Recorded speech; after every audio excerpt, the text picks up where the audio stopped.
Hi guys, welcome to my speed test comparison between the Microsoft Lumia 950 and its bigger brother, the 950 XL.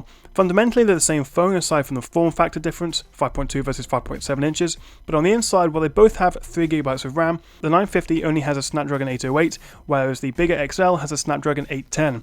So I'm going to perform a bunch of tests, including a boot test, app launching, and benchmarks, to see if there's any real-world difference between them in terms of speed and performance.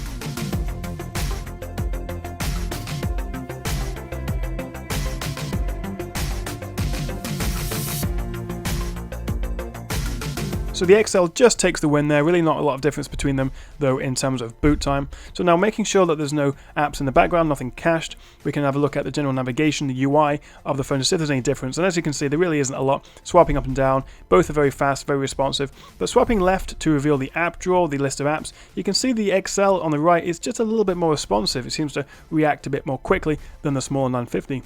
Generally though, they're both very fast, very smooth, and you can't tell a lot of difference just by using it on the home screen with the live tiles. So let's move on to an app launching test and run through a bunch of different apps and see which ones load up faster.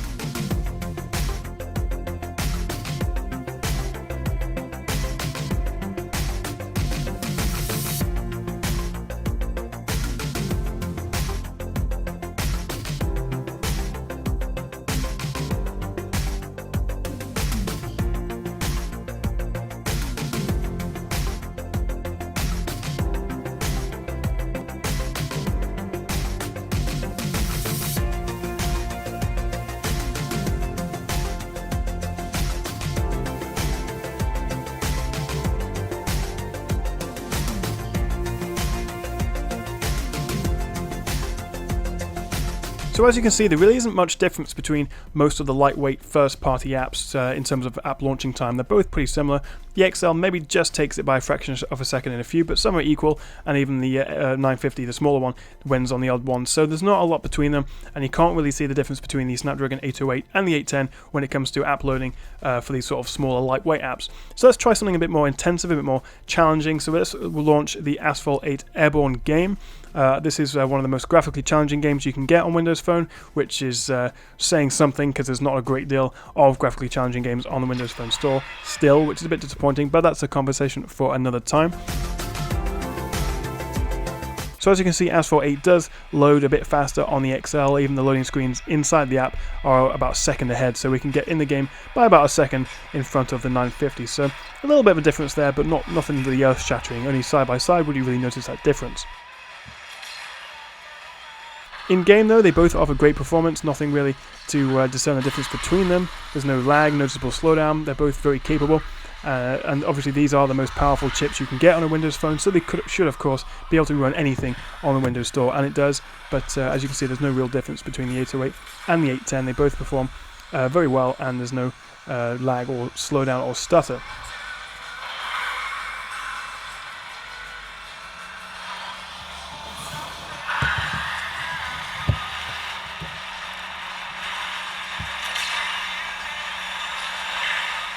Of course, while they both have 3GB of RAM, so when it comes to multitasking, it should be pretty much the same.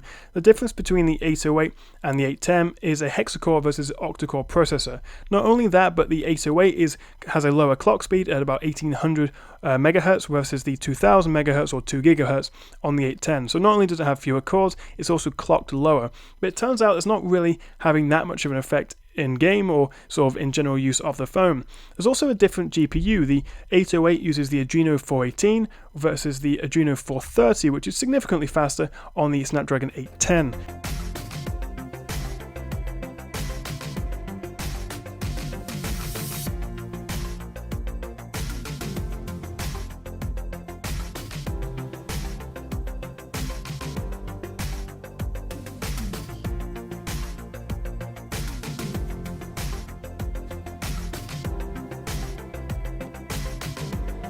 What's the time? Time can be a noun meaning the indefinite continued progress of. What's the weather? Right now, it's 10 and cloudy. What's the meaning of life? Life is a noun meaning the condition that distinguishes animals and plants from inorganic matter.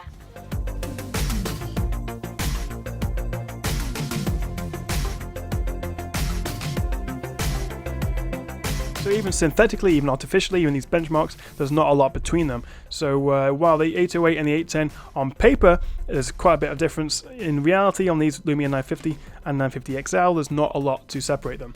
You can find loads more, including full reviews of these phones, coming on my channel very soon, so please do like and subscribe, and I'll catch you again on the Tech Chap.